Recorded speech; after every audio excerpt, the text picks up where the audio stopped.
especially fruits and vegetables. And at the same time, non-communicable diseases are #1 cause of death in the country. There is a marked rise in malnutrition, especially since COVID, but also before. While import dependency has created preference for consumptions of diets high in sugar and sodium. So my key question here, and I will start with this one, is how can we better integrate locally grown food into Jamaican diets? And how can we reduce costs and increase availability of locally sourced healthy diets in Jamaica? The floor is open, but maybe Dr. Marshall, would you like to start us off? Well, thank you for inviting me first to this panel discussion. So good morning, if that's still morning, good afternoon, everyone.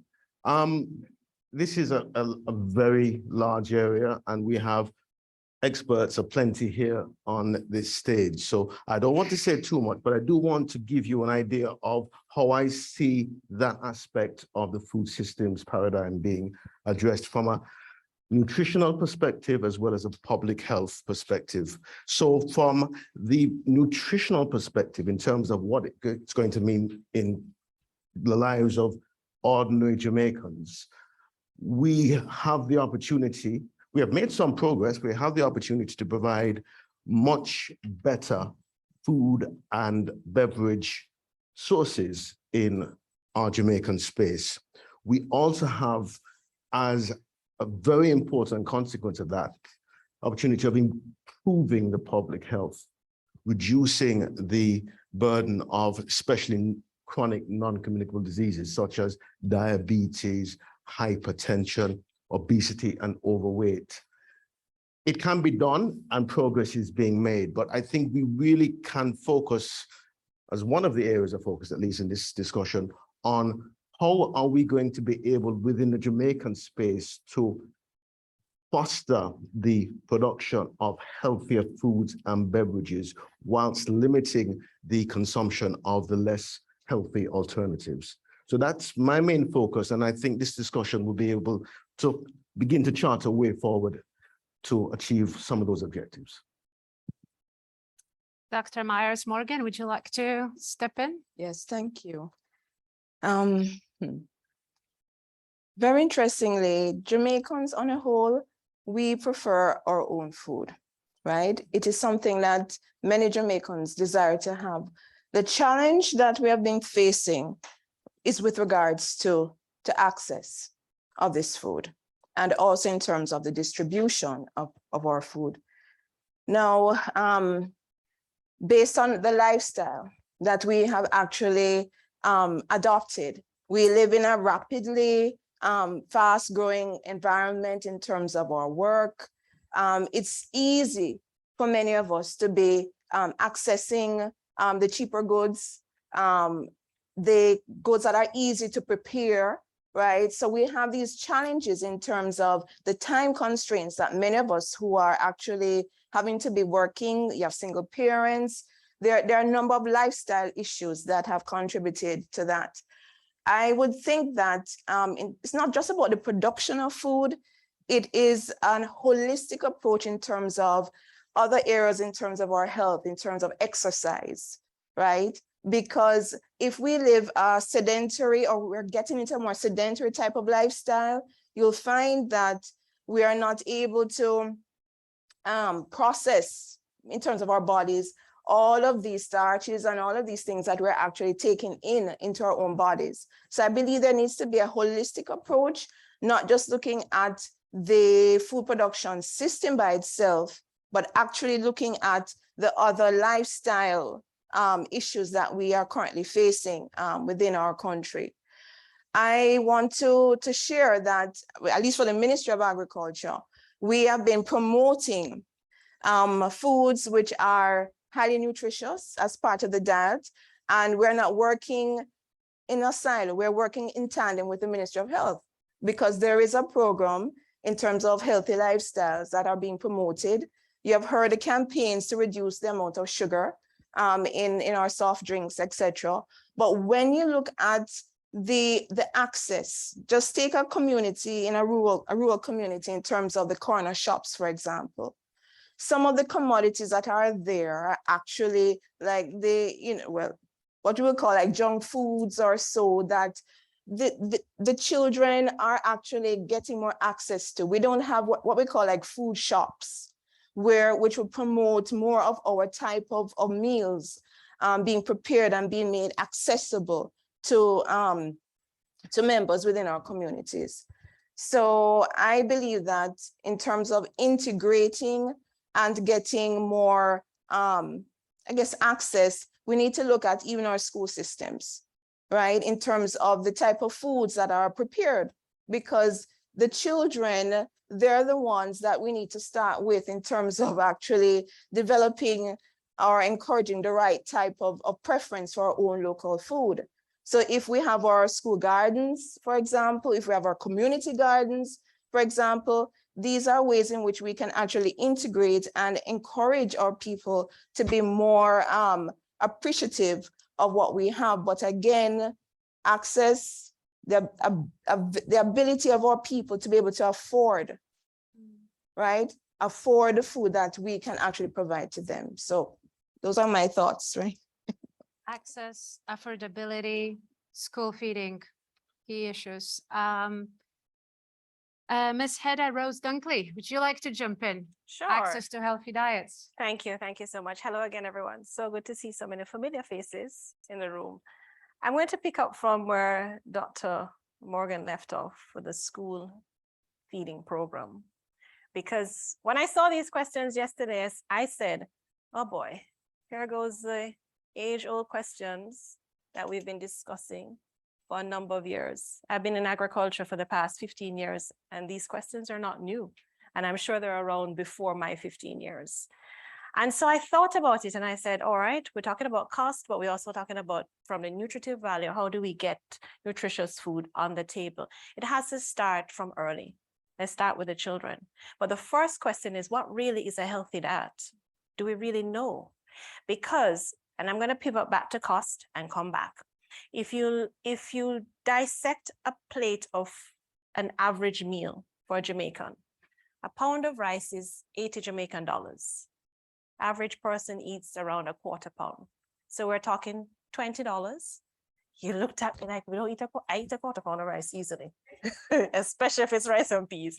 However, joke aside, $20 on that plate, $300 for a pound of chicken, and you're eating maybe a quarter of that. Then what else is on that plate? I would go as far as to say very little vegetables, if any at all.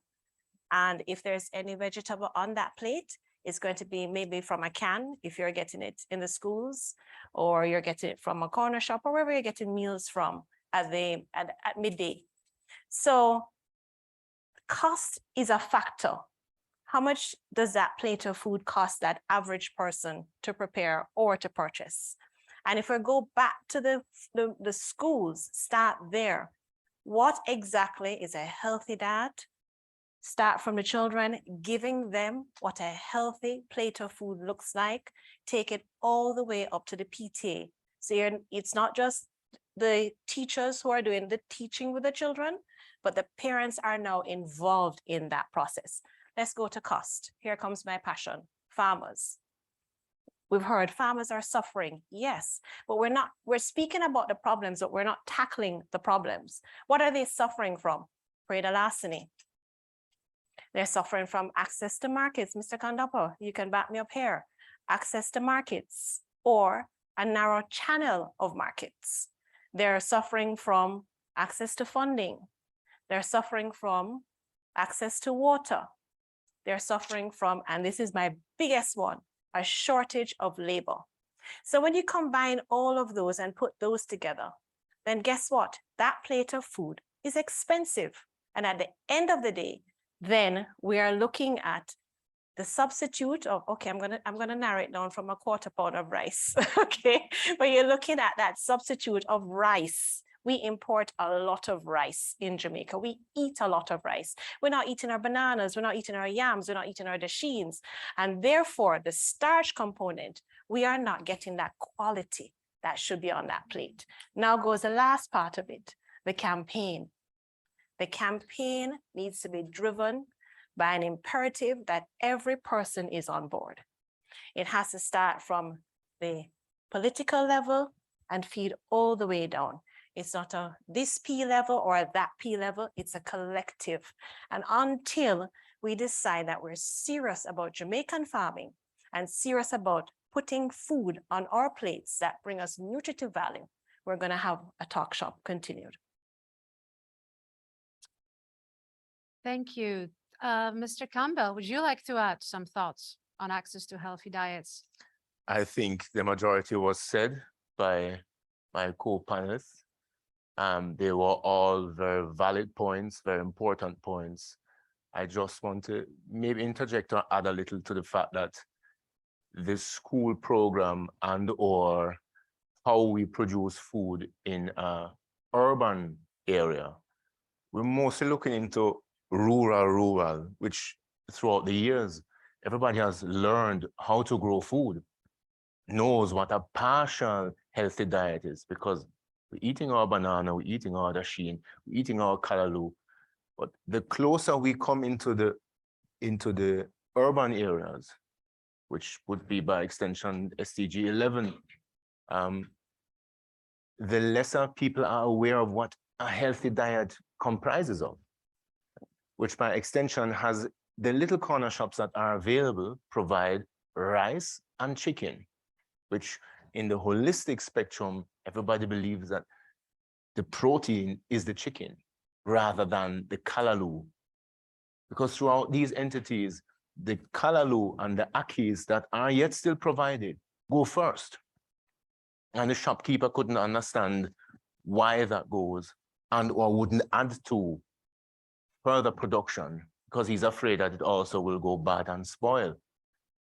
But there's a dying breed, unfortunately, of middle-aged shopkeepers that have not transitioned the information into the youngsters and shown them where the respective natural, healthy food is and what importantly is how to grow it.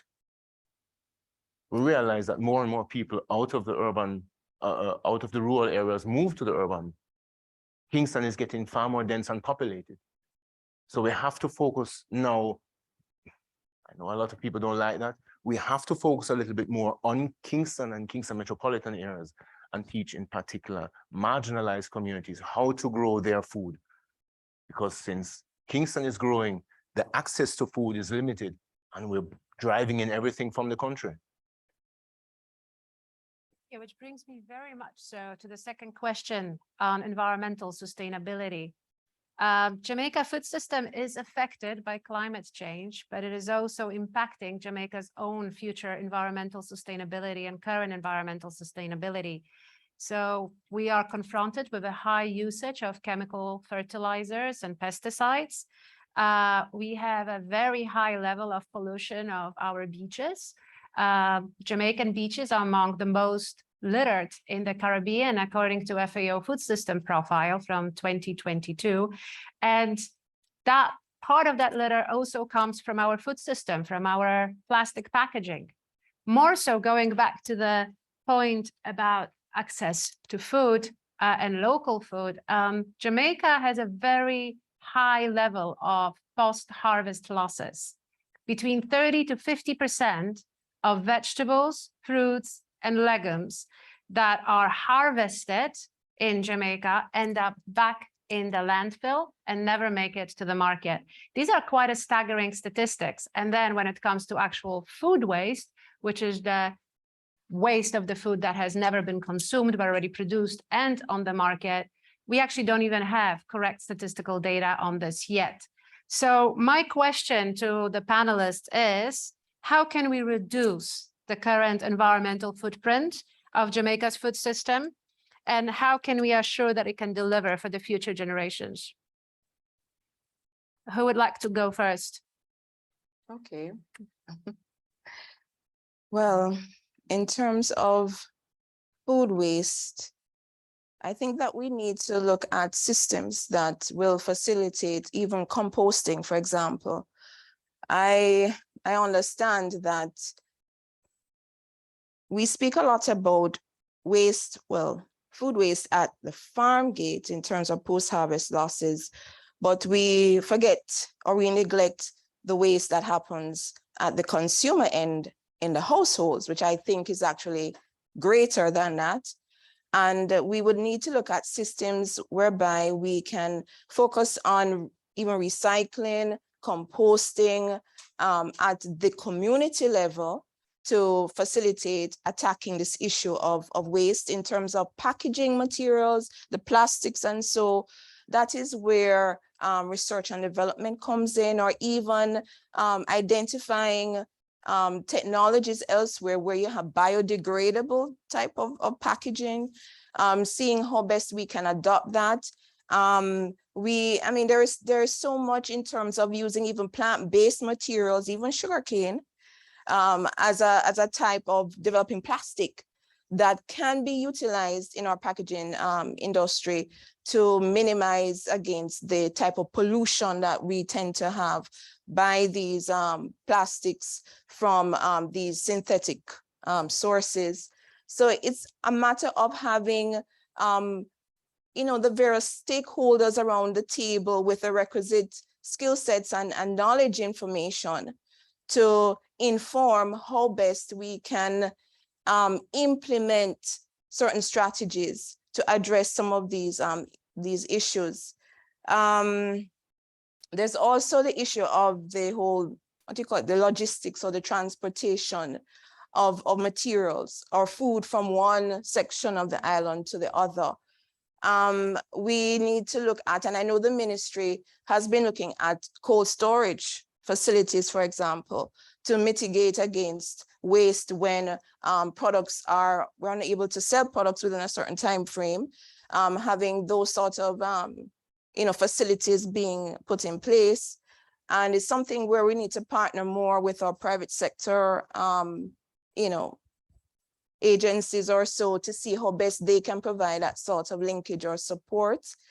So I mean, these are some of the ideas that I believe that if we can pursue them, then we can get some more traction on them. Mr. Campbell, do you want to step in? Yes, on I would that? like to. All correct and well and said. While Jamaica has, yes, as we always love to say, plenty of food waste, we need to assess the global market. A third of all the food that we have globally produced is lost. We're looking at roughly 800 million tons globally, which by extension means if I lose a third of the food, I also lose the aspects, the input costs to it. I lose the water, the marketing, the transport, all the respective chains that make this a rounded package, which by extension means we need to understand what food waste and what loss really means. I think that is what we need to break down to our fellow Jamaicans, our farmers. Farm gate is one, home is the other extent. But within that spectrum, we have post-harvest, we have transport, we have storage, we have packaging. And here's something that nobody likes to hear, but that is very true and real. People stop buying goods because they're not cosmetically attractive, which is an ever-growing point in the food waste sector. Because the pear or the banana ought to be green or yellow. If it's too brown, it's discarded through the supermarket. Then we also have the part that we have the best before, where the best before date is really for perishable items. They're never bad. They're just, once again, they don't look appealing and we shy away from the label.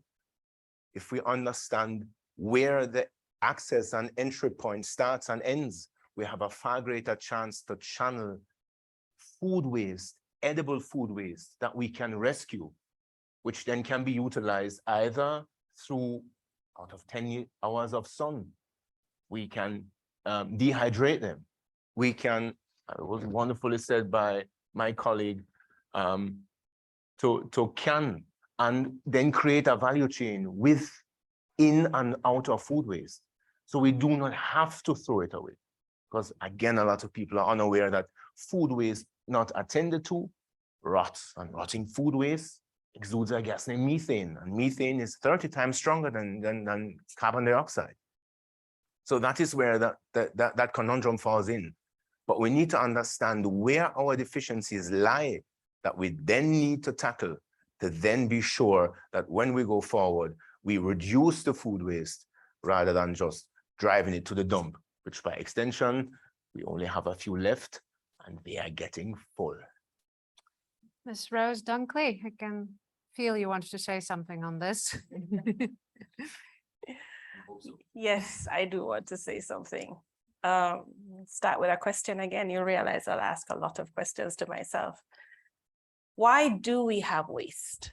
Why do we have food waste in Jamaica when we have been speaking about the import bill forever? What's the import bill now, Mr. Kandapa? I'm sorry you're in the hot seat, but I can't ask Jasmine, so I'll have to ask you.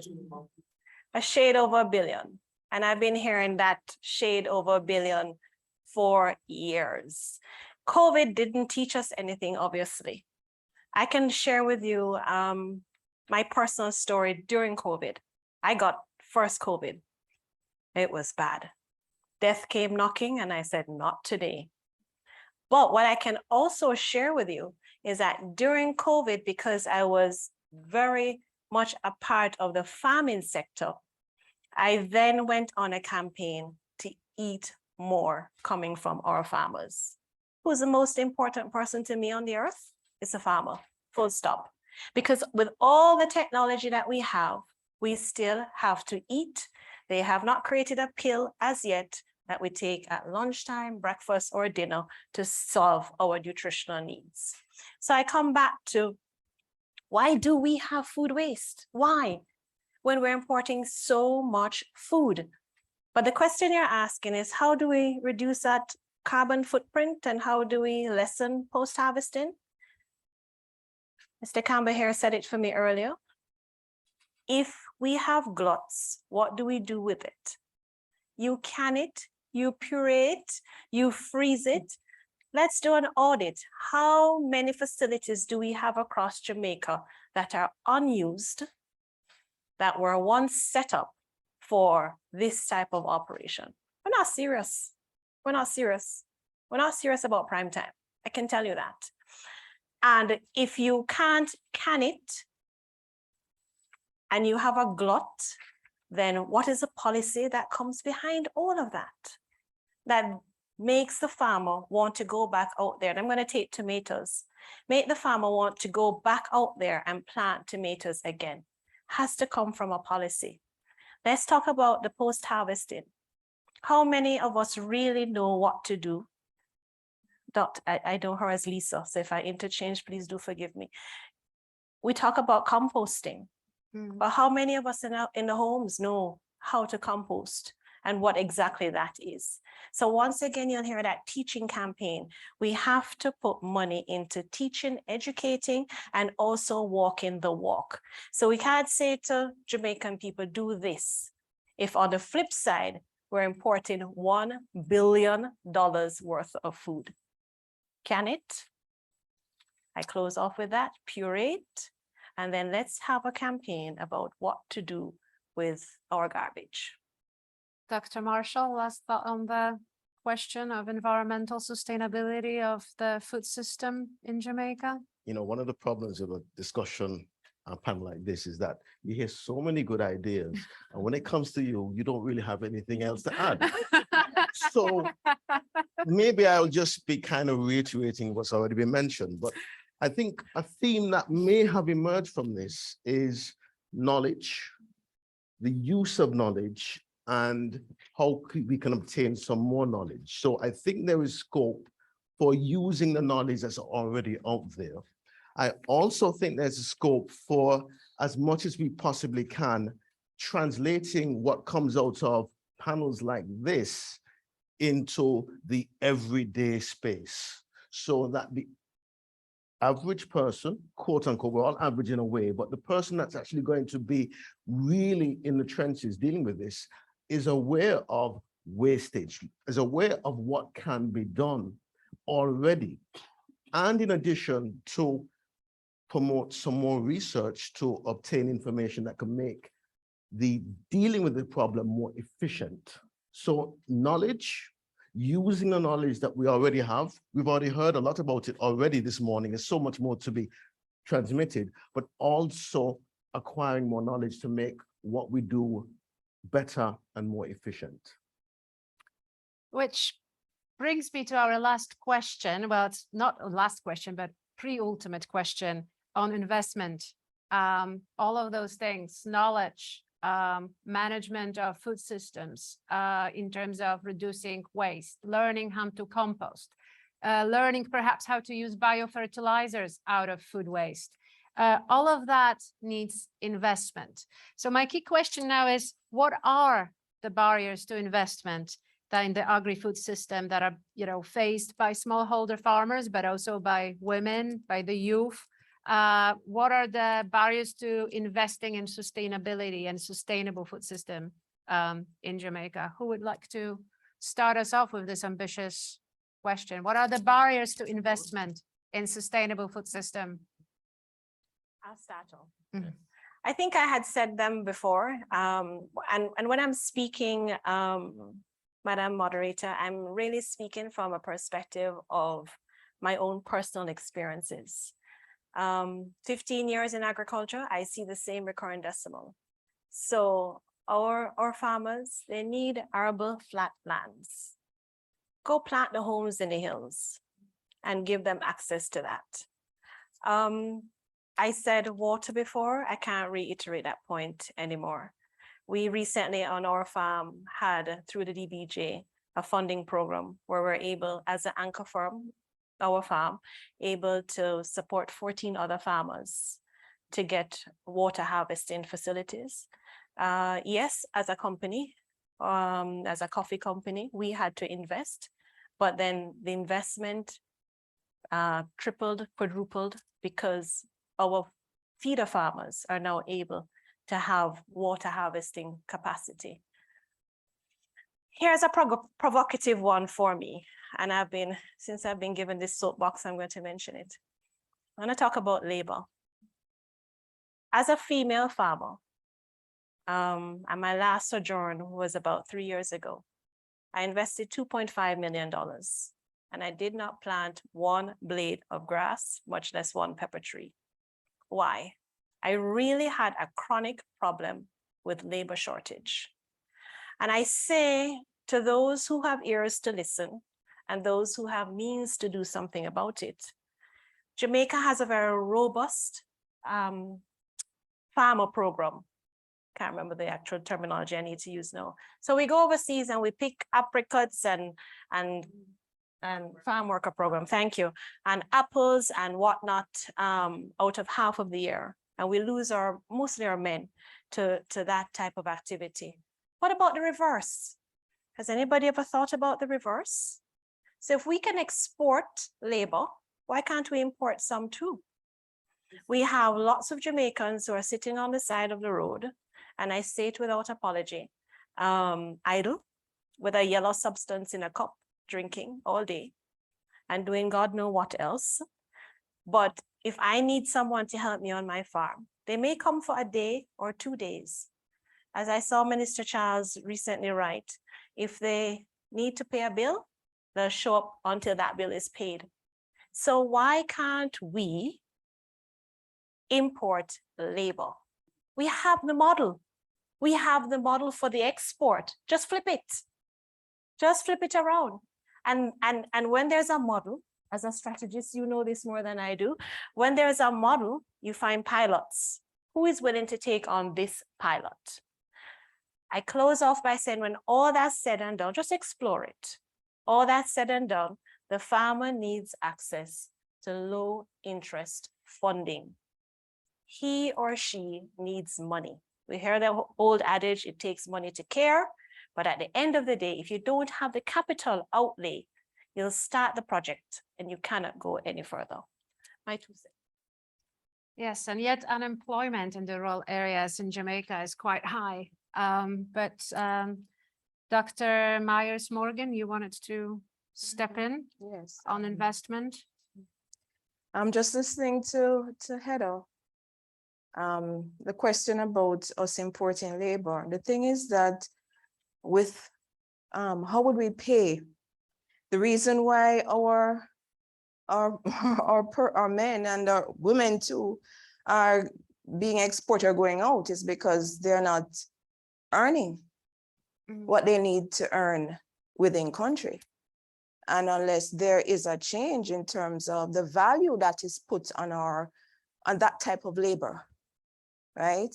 I'm trying to restrain myself here because it's something that concerns me, because I've seen persons work so hard in the farming sector,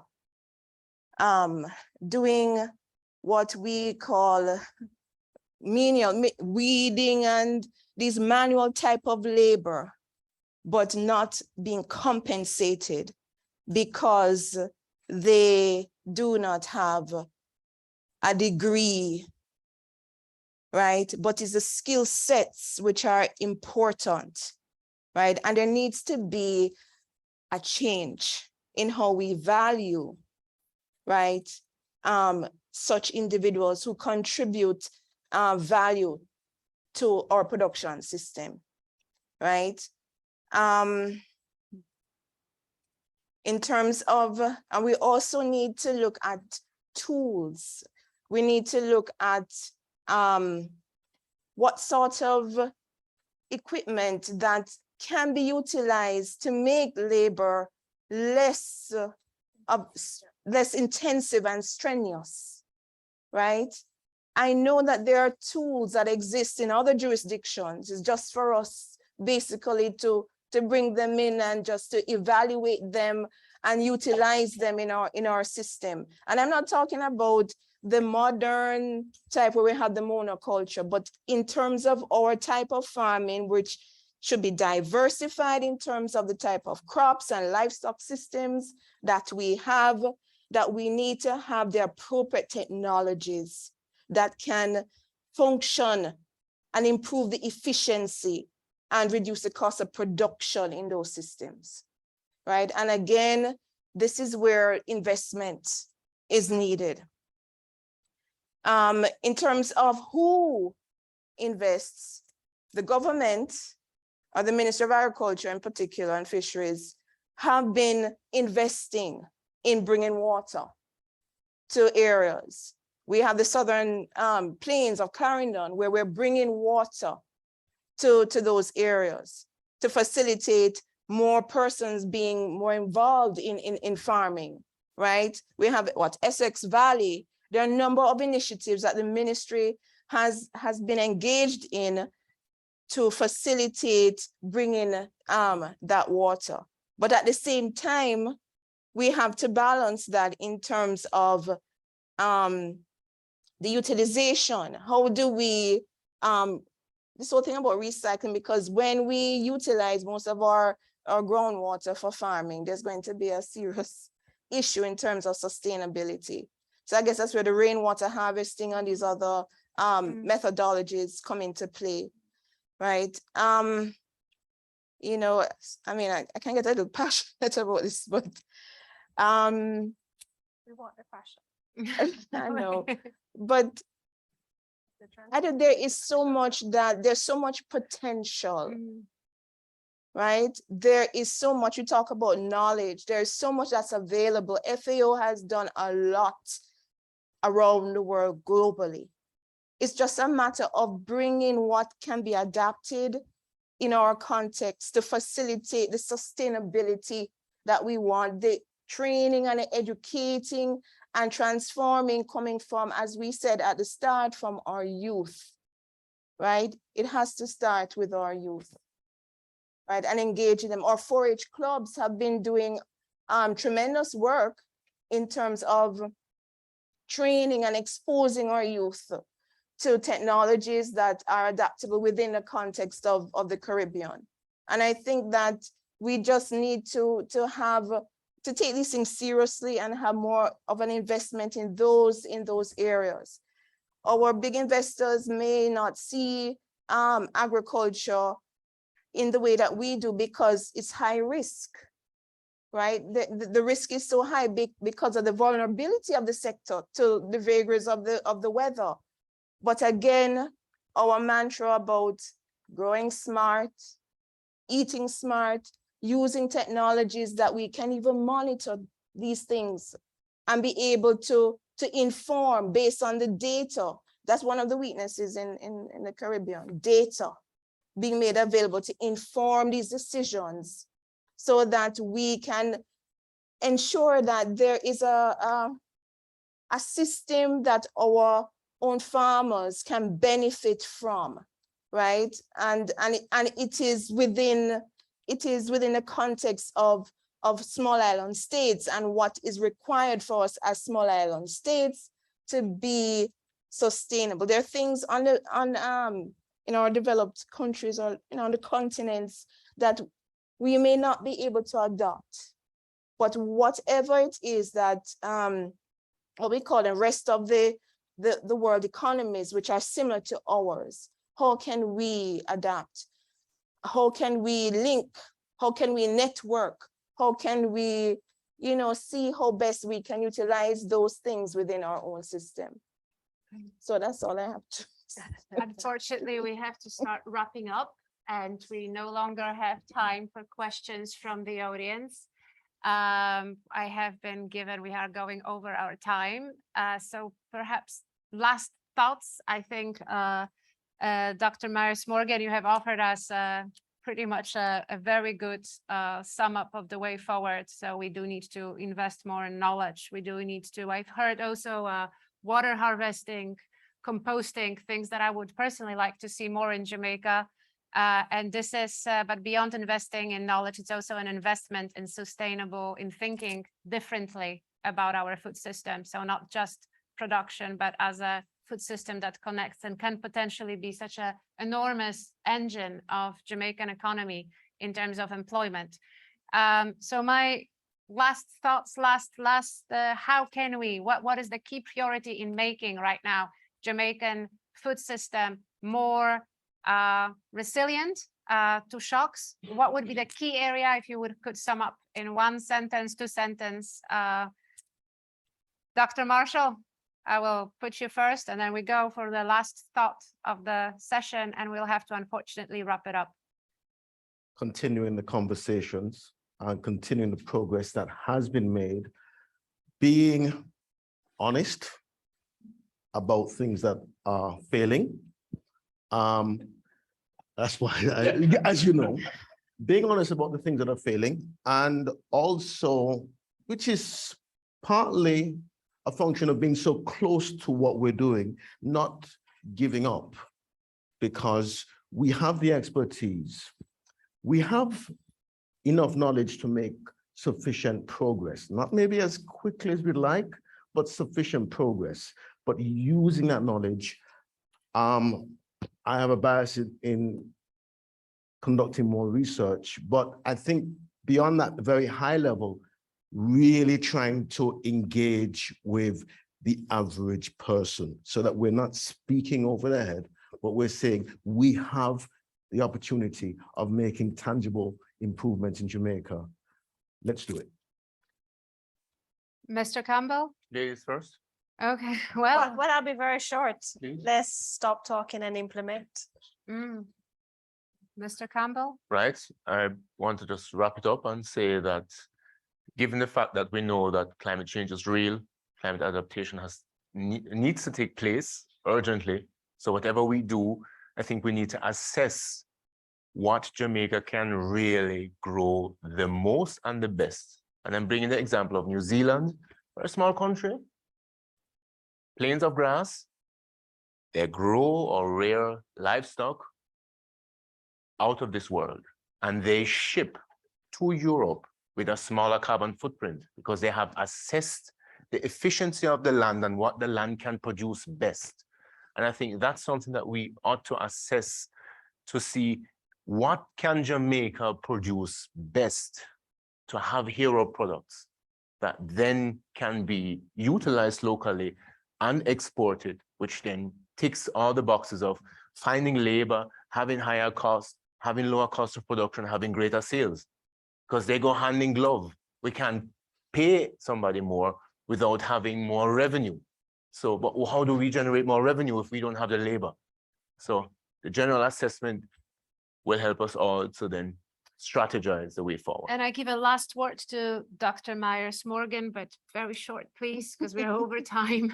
Yes. Well, basically, more engagement, more involvement of civil society, right? Less dependence on government solving, but strengthening our communities and being able to provide this enabling environment for our people, and for them to know exactly their role in the food system. Thank you so much. And thank you so much to anyone and everyone who's watching us online. And before we go, I also wanted to thank Mr. Dan Q. Wedderburn, who has been providing sign language interpretation throughout this session. Thank you very much. And thank you. And lunch is being served, I've been told, downstairs. Thank you.